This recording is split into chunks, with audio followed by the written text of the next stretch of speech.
আওয়ামী লীগ তো বাংলাদেশের এই মুহূর্তে কোনো রাজনৈতিক শক্তি নয় এবং বিচারের প্রক্রিয়ায় রয়েছে, দলগতভাবে বিচারের প্রক্রিয়ায় রয়েছে ট্রাইব্যুনাল।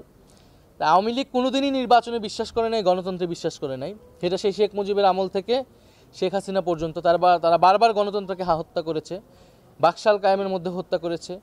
গত 16 বছর তারা হত্যা করে নির্বাচনী ব্যবস্থাকে ধ্বংস করে দিয়েছে, নির্বাচনী সংস্কৃতিকে ধ্বংস করে দিয়েছে।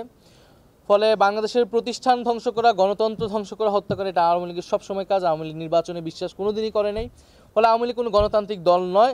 আওয়ামী লীগ চেষ্টাই করবে নির্বাচনকে ভণ্ডুল করা, নির্বাচন যাতে না হয়, বাংলাদেশে যাতে স্থিতিশীলতা না আসে, এবং আওয়ামী লীগের সাথে যুক্ত বিভিন্ন বৈদেশিক শক্তিও এই চেষ্টাটা চালাবে।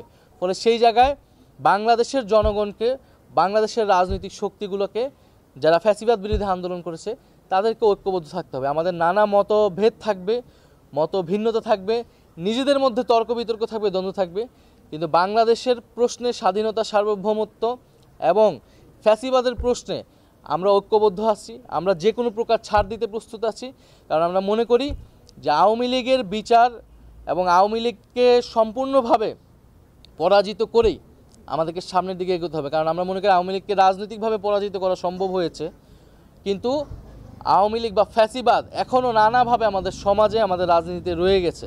আমাদের সাংস্কৃতিক অঙ্গনে, অর্থনীতি এবং ব্যবসায়িক জায়গায় এবং বিভিন্ন সেক্টরে আওয়ামী লীগের লোকেরা রয়েছে, ফ্যাসিস্ট কাঠামো রয়ে গিয়েছে, আওয়ামী লীগের সুবিধাভোগী শ্রেণী রয়ে গেছে, আওয়ামী লীগের সন্ত্রাসীরা পর্যন্ত বিভিন্ন জায়গায় জামিন পেয়ে এখন তাণ্ডব চালাচ্ছে।